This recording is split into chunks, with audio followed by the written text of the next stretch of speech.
नमस्कार, बहुत स्वागत है आपका एमपी दिन भर में। मैं हूं आपके साथ ऋतु ज्ञानवानी। शिवराज कैबिनेट देर रात भोपाल से पचमढ़ी के लिए रवाना हो गई है और जहां 2 दिन तक शिवराज कैबिनेट मंथन करेगी। सीएम शिवराज के साथ ही उनके मंत्री गण भी बस के जरिए पचमढ़ी के लिए रवाना हुए हैं। पचमढ़ी रवाना होने से पहले सीएम शिवराज ने कहा कि सरकार आगे का रोड मैप बना रही है। आत्मनिर्भर मध्य प्रदेश का लक्ष्य सरकार ने तय कर लिया है, लेकिन जन कल्याणकारी योजनाओं की समीक्षा की जाएगी। योजनाओं में यदि सुधार की जरूरत होगी तो उसको सुधारा जाएगा। उन्होंने कहा कि नई योजनाओं को लेकर भी बैठक में मंथन होगा। कुछ समस्याएं भी सरकार के सामने हैं, उनके समाधान के रास्ते निकाले जाएंगे। सीएम ने कहा कि प्रदेश को तेजी के साथ विकास के रास्ते पर कैसे ले जाया जाए, इसकी रूपरेखा बनाई जाएगी। सीएम शिवराज ने कहा कि 2 दिन की चिंतन बैठक में अमृत निकलेगा।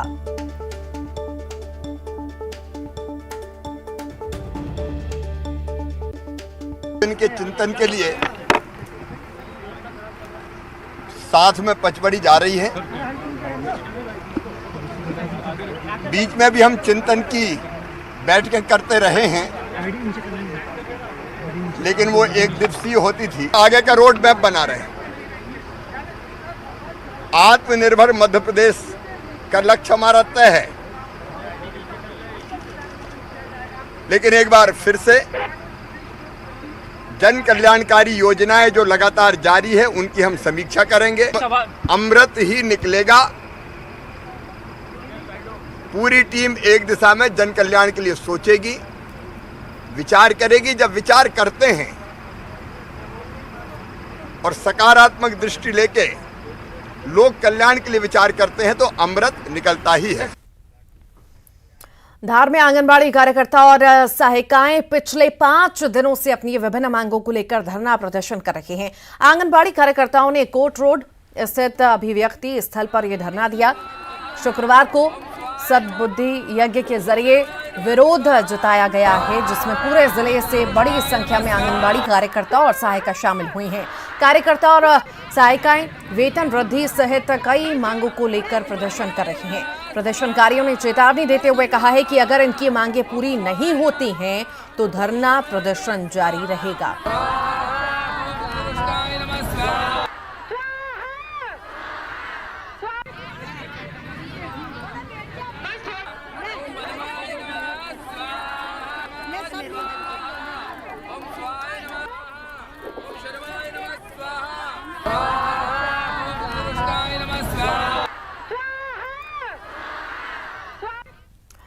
प्रदेश सहित नीमच जिले में सरकारी कर्मचारी का दर्जा देने की मांग उठ रही है, जिसको लेकर एक बार फिर से सहकारी सोसाइटी और उचित मूल्य की दुकानों के कर्मचारी अनिश्चितकालीन हड़ताल पर हैं। प्रदेश भर के करीब 2000 से ज्यादा कर्मचारियों ने भोपाल में बुधवार को 2 दिवसीय धरना कर सामूहिक मुंडन करवाया। तो वहीं अब प्रदेश भर के कर्मचारी अपने अपने जिला मुख्यालय पर धरने पर बैठे हैं। हड़ताल के कारण उचित मूल्य की दुकान और सोसाइटी पर ताले लटके हुए हैं, जिसके कारण आम उपभोक्ताओं को परेशान होना पड़ रहा है। साथ में कई सरकारी कार्य भी प्रभावित हुए हैं। सहकारी समिति महासंघ के जिला अध्यक्ष का कहना है कि जब तक सरकार सुनवाई नहीं करती तब तक कर्मचारियों का धरना जारी रहेगा। हमारी आज से अनिश्चितकालीन कलमबद्ध हड़ताल है।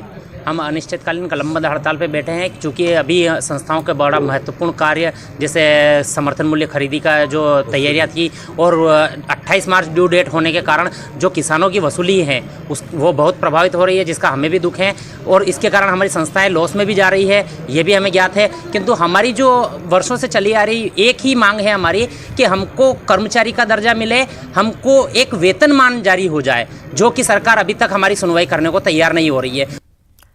बैतूल में स्कूली छात्र हादसे का शिकार हुए। मामला गजपुर गांव का है। यहां एक स्कूली छात्र ने जैसे ही सड़क पर पड़ी मोबाइल की बैटरी को उठाया, तभी अचानक बैटरी में ब्लास्ट हो गया। ब्लास्ट इतना तेज था कि बच्चे के हाथ और सीने में गहरी चोट आई है।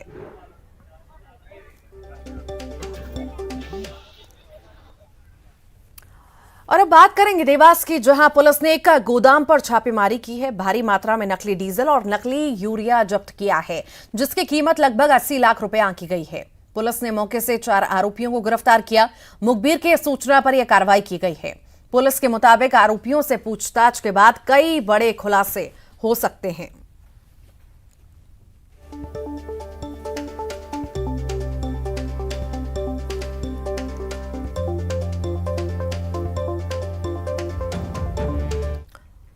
रतलाम में जल जीवन में मिशन में भ्रष्टाचार करना पीएचई विभाग के अधिकारियों और ठेकेदारों को महंगा पड़ा है। कलेक्टर की जांच में सभी दोषी मिले हैं, जिसके बाद कलेक्टर ने ठेकेदार के खिलाफ एफआईआर के आदेश दिए हैं। तो वहीं उपयंत्री को निलंबित भी किया गया है। कार्यपालन यंत्री पीके गोगदे और सहायक यंत्री के खिलाफ कार्रवाई के लिए शासन को खत लिखा गया है। दरअसल बाजरा विकासखंड के 4 गांव के स्कूलों में प्लेटफॉर्म का निर्माण कराया गया था, लेकिन उसमें सरिया का इस्तेमाल ही नहीं किया गया है और विभाग की ओर से बिना जांच किए ही पूरा भुगतान कर दिया गया।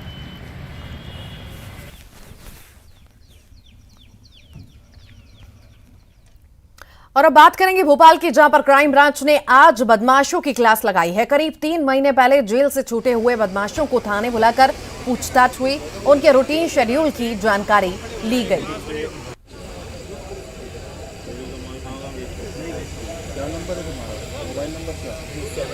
दरअसल आज पिछले 3 माह की जेल रिहाई के जो भी अपराधी हैं, स्पेशली प्रॉपर्टी ऑफेंडर्स हो गए, लूट के हो गए, एनडीपीएस के हो गए, अड़ीबाजी के हो गए, इनको जो है क्राइम ब्रांच में बुलाया गया है और प्रयास ये किया जा रहा है कि इनकी पूरी डिटेल्स ली जाए ताकि आगे भी इनकी मॉनिटरिंग की जा सके। तो पूरी की पूरी कमिश्नरेट प्रणाली में एक ये प्रयास है कि अपराध के ऊपर जो है कमी आ सके और जो भी गुंडे बदमाश हैं उनकी जो है उनके ऊपर नियंत्रण रखा जाए। छत्तीसगढ़ के बिलासपुर शहर के लिंगियाडी इलाके में नाबालिगों के गैंगरेप का वीडियो सामने आया। लाठी डंडों से लैस गैंग ने कॉलोनी में जमकर तोड़फोड़ की। बताया जा रहा है कि वीडियो कुछ दिन पहले का है। इस वीडियो ने शहर में सुरक्षा दावों की पोल खोलकर रख दी है।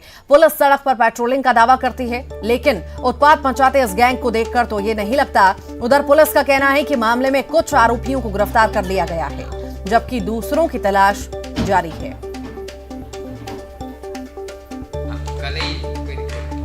होली के समय जो है सरकंडा थाना क्षेत्र में लिंगियाडी आसपास जो है एक कॉलोनी में कुछ लड़के लड़ाई झगड़ा हुआ कुछ लड़कों का, जिसमें कॉलोनी वासियों और उनके बीच विवाद में आपस में मारपीट हुआ था, जिसमें पुलिस ने जो है अपराध पंजीबद्ध किया है दोनों पक्षों के विरुद्ध।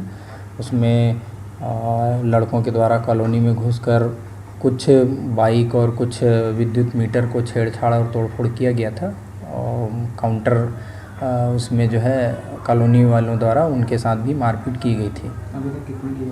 उसमें कुछ आरोपियों की गिरफ्तारी की जा चुकी है और कुछ अभी शेष हैं।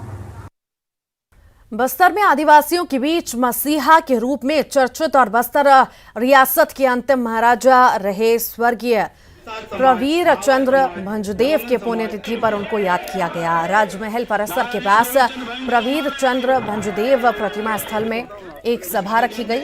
अलग अलग समाज के लोगों के अलावा राज परिवार के सदस्यों ने प्रवीर चंद्र भंजदेव के योगदान को याद किया। बस्तर का आदिवासी समाज आज भी महाराजा की पूजा करता है।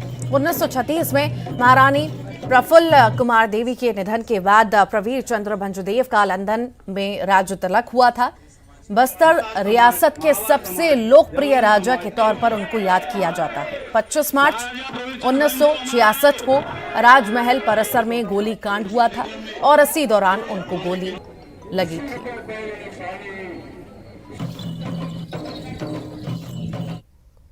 जशपुर जिले में लोगों को साफ पानी सस्ता दर पर उपलब्ध कराने के मकसद से बस स्टैंड समेत कई जगह पर वाटर एटीएम लगाया गया था, लेकिन देखरेख के अभाव में ये वाटर एटीएम अब सफेद हाथी साबित हो रहे हैं। कई महीनों से वाटर एटीएम बंद पड़े हैं, लेकिन इनकी सुध लेने वाला कोई नहीं। वाटर एटीएम में 1 रुपए में 1 लीटर शुद्ध पानी मिलता है। वाटर एटीएम खराब पड़ा है, लेकिन अधिकारी ध्यान नहीं दे रहे। ये कोई काम नहीं कर रहा है, विगत 2 सालों से लगा हुआ है, इसका कोई औचित्य ही नहीं है। गर्मी का दिन आ गया, लोग प्यासे राहगीर आते हैं और यात्री लोग आते हैं, इधर उधर देखते हैं, प्यासे चले जाते हैं। इसका वाटर एटीएम डालने वाला, पैसा डालने वाला, सिक्का डालने वाला वो भी गायब हो गया। लोगों को भारी परेशानी हो रही है। इसका संज्ञान में लेना चाहिए आपके नगर पालिका, जो भी विभाग इसको लगाया। मुंगेली के लोरबी इलाके में धान खरीदी में हुई गड़बड़ियों पर लगातार कार्रवाई हो रही है। सुरेठा धान खरीदी केंद्र में शासकीय भूमि और मंदिर की भूमि को गलत तरीके से पंजीयन कराकर धान बेचने के मामले में कलेक्टर ने दोषियों के खिलाफ एफआईआर के निर्देश दिए हैं। धान खरीदी प्रभारी, बारदाना प्रभारी, कंप्यूटर ऑपरेटर, पटवारी और फर्जी तरीके से धान बेचने वालों के खिलाफ आपराधिक मामला दर्ज करने और वसूली करने के निर्देश हैं। जिन फर्जी तरीके से धान बेचने वाले जिन 7 लोगों के खिलाफ एफआईआर के निर्देश हैं, उनमें से अधिकांश लोग जिला पंचायत अध्यक्ष लेखनी चंद्राकर के करीबी और रिश्तेदार बताए जा रहे हैं।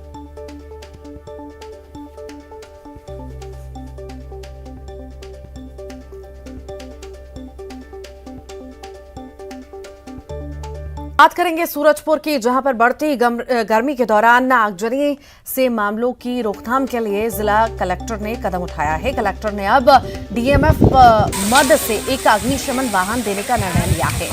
बता दें कि ग्रामीण इलाकों में पैरावत और खलिहानों में आगजनी के मामले सामने आते रहते हैं। पिछले एक सप्ताह में पर्री समेत 4 गांवों में पैरावत में आग लगने की घटना हो चुकी है, जिससे समय रहते अग्निशमन टीम ने काबू पा लिया, लेकिन जिले में अग्निशमन वाहनों की कमी के कारण टीम के लिए चुनौती बनी रहती है।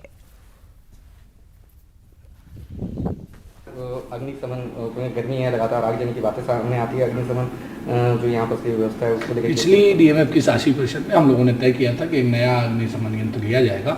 हमने उसकी स्वीकृति दे दी है, प्रक्रिया में है, जल्दी ही वो आ जाएगा, हमारी व्यवस्था का हिस्सा बन जाएगा। और इसी के साथ ही फिलहाल के लिए बुलेटिन में इतना ही, और आइए अब चलते चलते देख लेते हैं क्या कहती है क्रिप्टो करेंसी।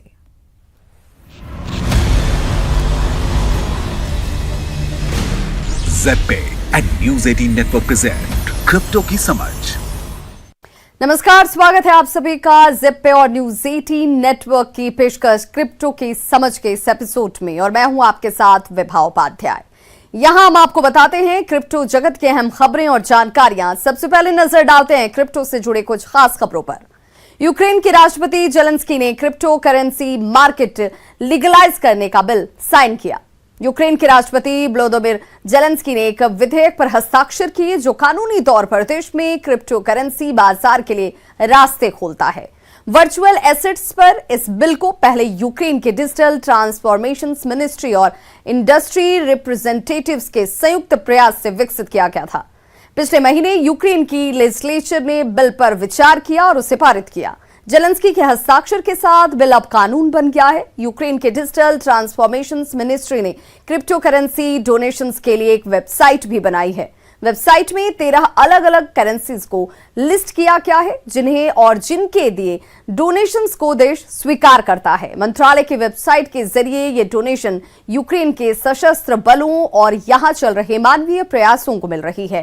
क्वाइनॉक्स और का दुनिया का पहला next generation community NFTI blockchain driven solutions देने वाली एक टर्की बेस्ड टेक्नोलॉजी कंपनी क्वाइनॉक्स ने दुबई में एबिक समिट के दौरान दुनिया के पहले नेक्स्ट जनरेशन कम्युनिटी NFT ऑक्सट्राइब को दुनिया के सामने पेश किया। क्वाइनॉक्स के सीईओ और संस्थापक कैन अजीजोग्लू ने कहा कि ऑक्सट्राइब के साथ दुनिया का पहला डिजिटल और फिजिकल सोशल क्लब के NFT कलेक्शंस के साथ हम ब्लॉकचेन के जरिए दुनिया के लिए खुल रहे हैं।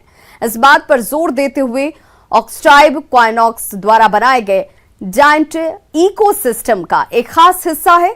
अजीजोग्लू ने कहा कि ऑक्सट्राइब NFT क्वाइनॉक्स प्रोडक्ट्स और सर्विसेज की गोल्डन की है। ऑक्स कनेक्ट हब के मुफ्त इस्तेमाल और डिसेंट्रलाइज्ड पर ऑक्स कनेक्ट ने वर्चुअल इवेंट्स के टिकट, इसके कुछ फायदे हैं। ऑक्स कनेक्ट एक ऐसा ऐप है जहां कम्युनिटी के सदस्य सोशलाइज कर सकते हैं, इवेंट और बिजनेस नेटवर्क बना सकते हैं। सर्विसेज के लिए मुफ्त VIP एक्सेस के अलावा ऑक्सट्राइब NFT ऑनर्स के पास ऑक्स डेयो की एलीट मेंबरशिप और ऑक्स टोकन एयर ड्रॉप के फायदे भी होंगे। डेफी कैसे सबको कर रहा है एम्पावर? जिस तरह $3 ट्रिलियन के डिजिटल एसेट्स क्लास के रूप में क्रिप्टो करेंसी के उदय ने ट्रेडिशनल फाइनेंस की दुनिया में उत्साह के साथ साथ आक्रोश को भी जन्म दिया है, उसी तरह टेक्नोलॉजी पावर्ड फाइनेंशियल इनोवेशंस की अगली लहर चिंता और उत्साह का मिश्रण है। इसे डिसेंट्रलाइज्ड फाइनेंस यानी कि डीफी कहा जाता है। जो ब्लॉकचेन टेक्नोलॉजी का इस्तेमाल करते हुए यूजर्स को इंटरमीडियरीज को हटाकर खुद सीधे लैंडिंग, इन्वेस्टमेंट और कैपिटल मार्केट तक पहुंचने की सुविधा देता है। डेफी उन लोगों के लिए फाइनेंशियल रिच को आसान बनाता है जिनके लिए इकोनॉमिक मोबिलिटी पहले मुश्किल थी। डेफी बाजार 200 अरब डॉलर के शिखर पर पहुंच गया है और इसके 800 अरब डॉलर तक पहुंचने का अनुमान है। वेल रेगुलेटेड डेफी जोखिम को कम करने की क्षमता रखता है। इसे पब्लिक ब्लॉकचेन की सुपर पावर ही कहेंगे कि इसमें ट्रांसपेरेंसी और ऑडिटेबिलिटी शामिल हैं। ट्रस्टेड डिजिटल मनी और सॉफ्टवेयर पावर्ड कैपिटल मार्केट्स की बदौलत अब ये मॉडर्न इकोनॉमी के साथ कदम से कदम मिलाकर आगे बढ़ रहा है।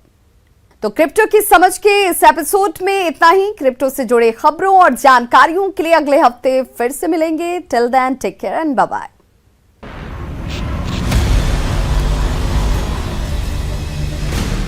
ज़ेड पे and News 18 network present crypto की समझ।